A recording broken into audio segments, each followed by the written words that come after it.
Karena anak-anak itu susah banget sekarang karena anak-anak itu susah banget sekarang karena konten-konten pun udah mudah dipecahkan.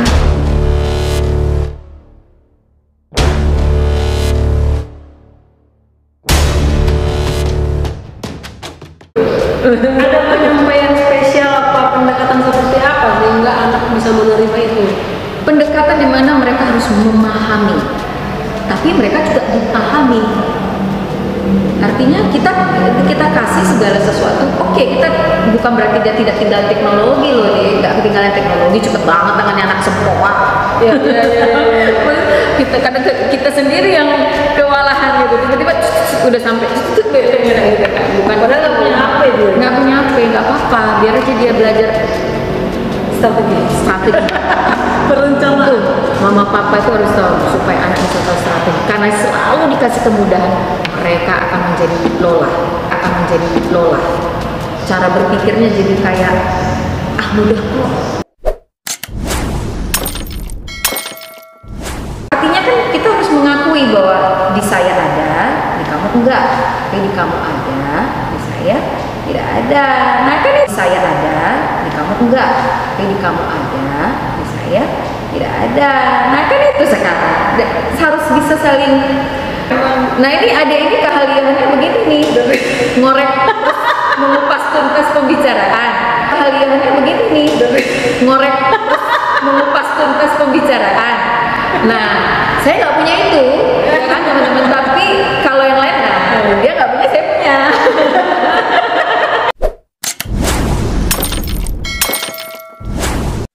Kita tinggalkan perihal pentingnya pendidikan karena ada yang lebih penting.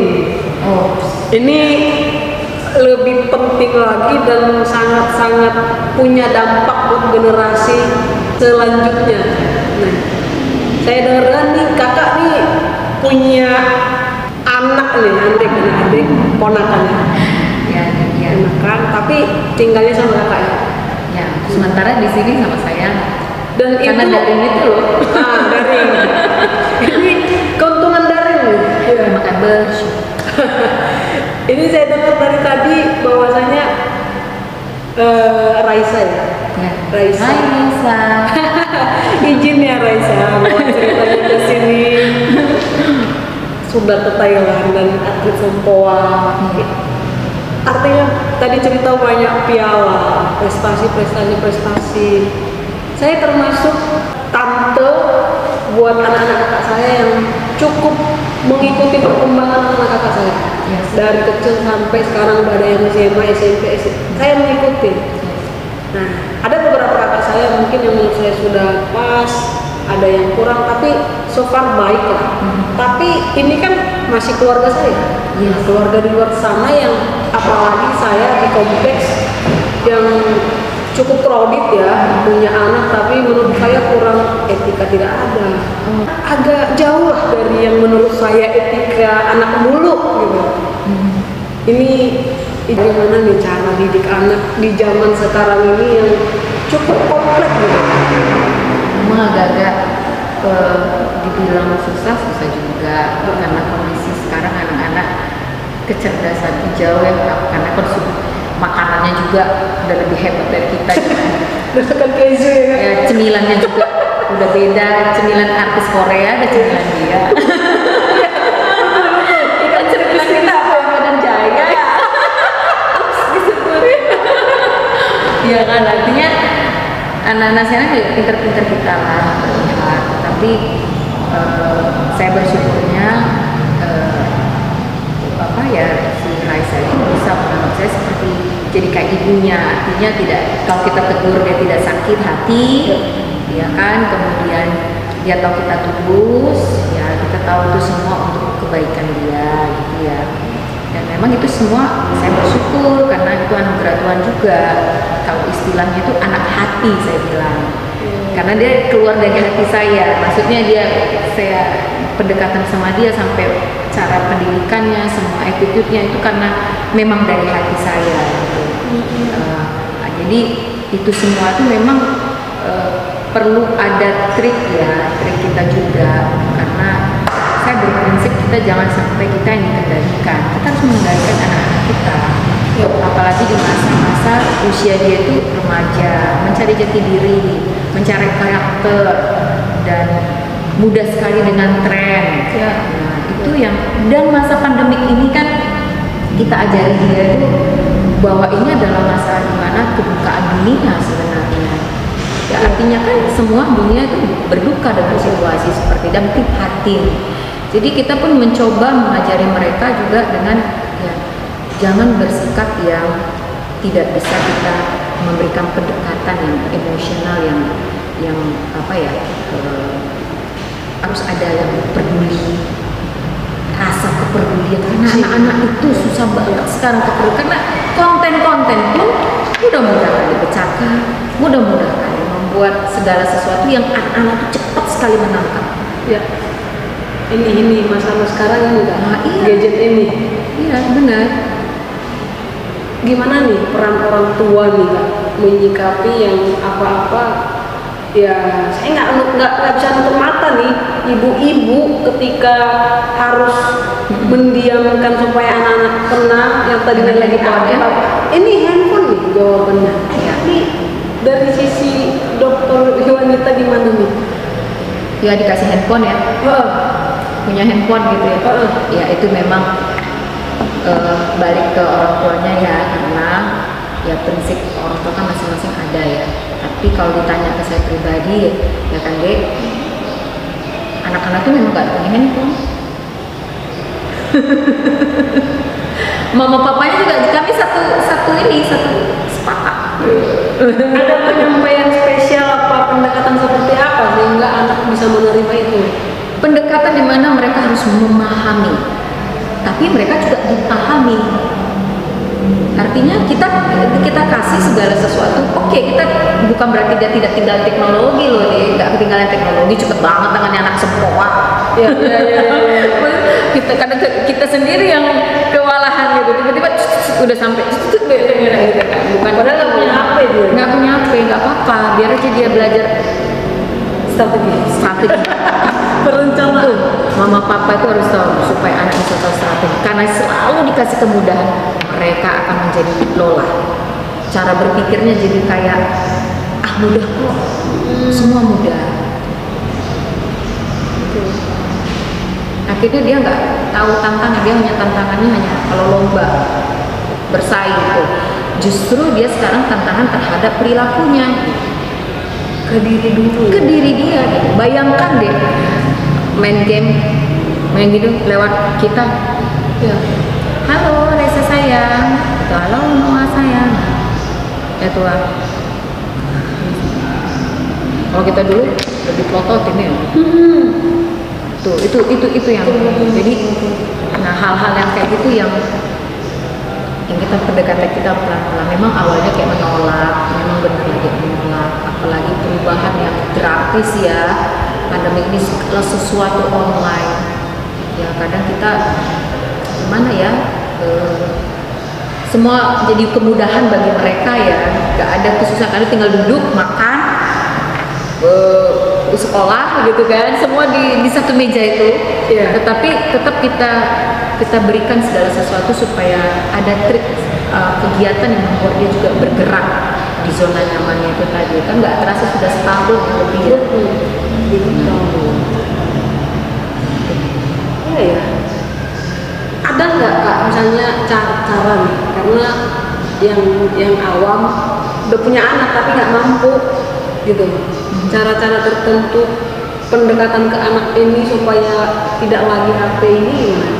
Maksudnya kayak mungkin nih kalau aku dulu nih waktu anak-anak ketika udah marah, karena anak ini suka marah, nangis, bla termasuk emosionalnya lebih tinggi lagi nih.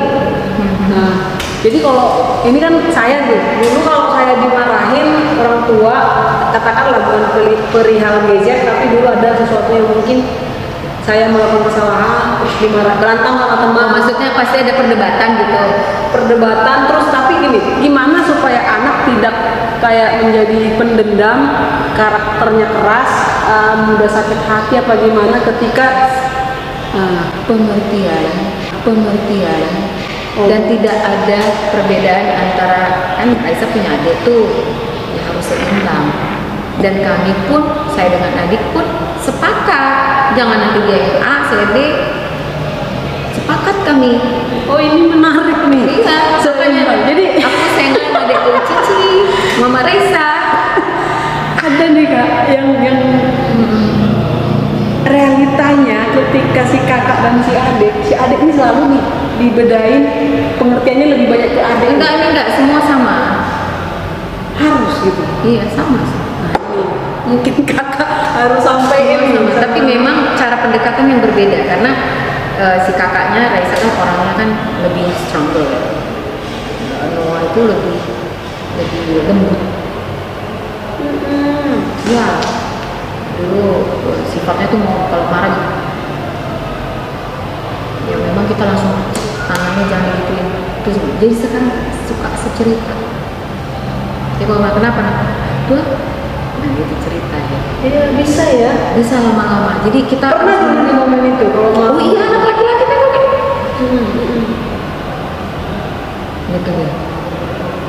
Tapi yang satu sisi itu melihat dia itu kalau ditanya mau kayak kakak dia, kayak Raisa. Jadi kakaknya itu tanpa disadari dan motivasi dia. Modelnya dia. Iya ya. Ya, walaupun nanti prestasi semuanya tidak seperti kakaknya, tapi dia mengikuti gitu. Nanti sama-sama mereka menggambar, sama-sama. Cuma itulah ya bersyukurnya di sini. Ternyata yang waktu kita bina agak tegas itu pelan-pelan gitu, udah mulai terperbaiki pelan-pelan. Memang awalnya agak sulit sih, tapi ya komitmen kebersamaan itu sepakat kita kalau kita role kita begini, model kita sama ya kata mamanya kan, jadi kita sama-sama gitu.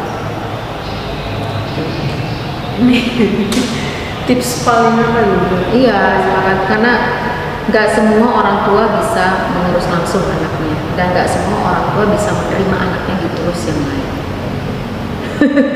Tapi itu tadi tipe anak itu ternyata Raisa tuh bisa mendukung saya gitu, cara berpikir, cara strategi yang dia mendukung gitu, dan Noah mengikuti inspirasi ke kakaknya. Itu bersyukur banget sebenarnya.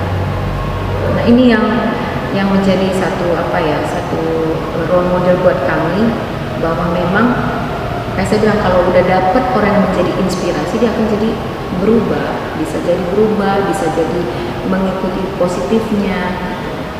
Nah, Itu dia. jadi anak-anak sekarang ini harus lihat-lihat dulu siapa yang dilihat ya. Iya. Siapa orang.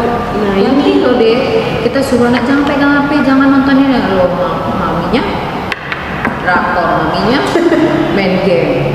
Maunya kalau udah sama-sama jangan gitu. Nah, ini Ya maunya sama-sama aja karena anak-anak sekarang ini nuntutnya tinggi loh. pinter. Ya. Sangat lah. Iya. Mencari celah aja. Iya jangan. Benar. Iya. Saya ngalamin. Iya. Yang penting kita kasih tanggung jawab. Itu tanggung jawab. Itu yang paling utama. Memang usia seperti mereka kan usia yang masih remaja itu kan mencari jati diri ya. Jadi kadang kita kasih tanggung jawab, kadang melenceng lagi, kita arahkan lagi. Gitu. Ya. Ini teman-teman KDK Lover mungkin ada nih ibu-ibu yang sudah punya anak yang sebagaimana mestinya melakukan pendekatan buat anak. Dari Ibu Dr. Yuanita sudah jelas ya.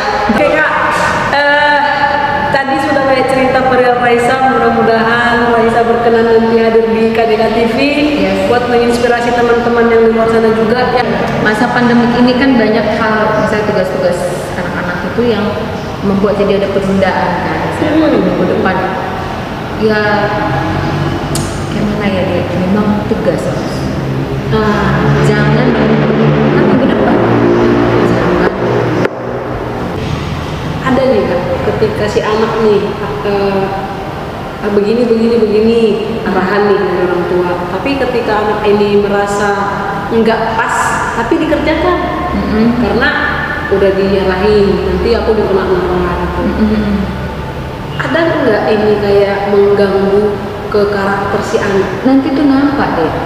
Kita kan ada kasih note tuh di dinding.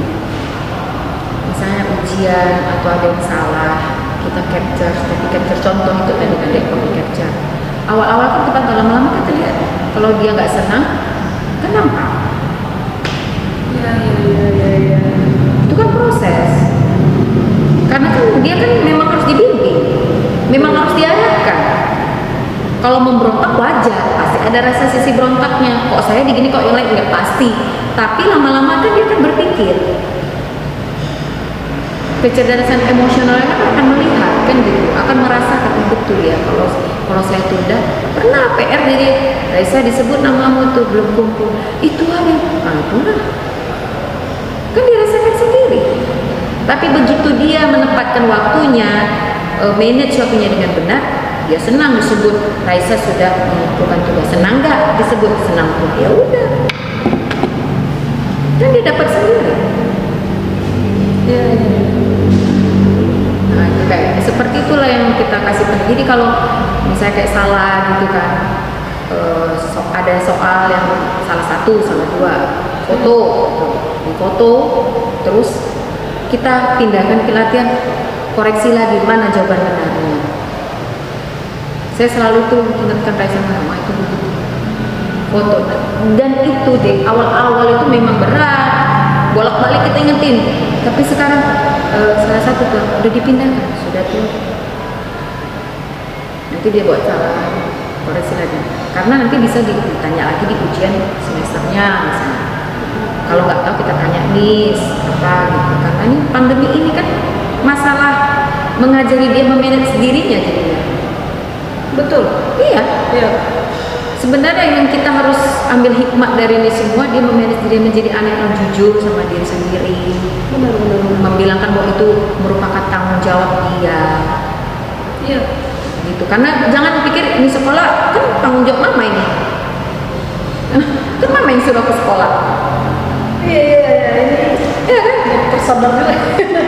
Gitu kan? Tapi kalau Kak Iya, kamu kelas 1 kemarin papanya telepon bilang, Raisa coba sekarang cari-cari yang kelas 2 SMP biar belajar bagaimana sih gambar sekolah anak kelas 2 SMP. Jangan asik NCT-nya saja dilihat, asik BTS-nya saja. Zaman now kan? Iya. Artinya jadi di-warningkan kembali gitu. Namanya kan anak-anak. Udah namanya follow up terus. Nama follow up inilah kadang ya kita harus rela juga lah, capek-capek pun juga bisa. Jadi kami biasakan untuk note di dinding itu loh deh. Ada ya? Ada. Ini di rumah begitu. Ada. Ujian salah satu, dari mana? Salah 2. Terus ininya dipindahkan. Oke, kalau nggak tahu tanya Miss-nya. Kalau saya punya ibu kayak gini dulu, harusnya udah duduk di kementerian. Iya. Ini kelebihan anak sekarang loh. Ya kita pulang sekolah kan ada. Mana pernah ditanya? Saya aja rela, walaupun dia nggak punya HP saya yang satu kan pakainya untuk daring, les kan. Karena saya komitmen kan. Saya nggak pakai sama sekali deteksi nggak lihat HP kan. Ya artinya gini, kalau saya bisa menegasi dia, saya pun harus tegas pada diri saya sendiri. Jangan curang ya. Iya jangan curang dong, maksudnya kita fair dong. Komit. Dari tadi saya nggak ada pegang HP kan deh. Iya. Keren. Nah itu komit. Ini luar biasa teman-teman Kadika Lover. Ini apa ya, kayak satu gebrakan nih buat saya pribadi, karena saya pun serius, saya termasuk orang yang dekat semua dengan ponakan saya. Yes. Kita 7 bersaudara Kak. Ini udah pada punya anak Banyak deh. Banget ya. Iya, jadi ponakan saya paling kecil itu umur hampir 1 tahun sampai ada SMA. Jadi banyak nih. Dan ini semua saya ikutin perkembangannya. Termasuk boleh nih ditanya, hampir tiap hari ada tuh gonta-ganti telepon tante bau gitu-gitu semua. Jadi saya termasuk senang dengan anak. Tapi pendekatan-pendekatan yang mungkin kakak sampaikan ini mungkin belum bisa aku lakukan. Jadi makanya aku bilang tadi ini satu pembelajaran juga. Nah, karena brand mereka tanggung jawab kita. Itu kalau saya pribadi, itu saya sampaikan juga ke kakak saya, ke abang saya. Dan puji Tuhan so far baik. Oke teman-teman KDK Lover, demikian tadi penyampaian Ibu Dokter ya. Saya sangat merasa luar biasa pagi ini di samping Ibu Dokter. Ada hal yang ternyata kita sudah di posisi baik dan ternyata enggak juga, lagi abai kok gitu. Tapi itu bukan berarti kita tidak bisa move up gitu. Nah, ini saatnya ada titik-titik di mana kita oh iya. Nah, ketika udah begitu, sok ayo kita sama-sama bergerak, kita sama-sama upgrade diri. Dunia semakin keras, kita akan tertinggal sama robot kalau kita masih berdiam diri. Itu teknologi ya. Kutipan Ibu Dokter itu saya ambil karena kita akan bersaing sama robot one day ya. Ya, teknologi jangan sampai menguasai kita seperti, jadi kita kan nggak tahu lagi Iya, jangan sampai teknologi yang menguasai kita. Oke, demikian dulu teman-teman KDK Lover. Kami dari KDK TV, KDK Crew mengucapkan terima kasih buat sama Ibu Dokter. Thank you kakak. Ya.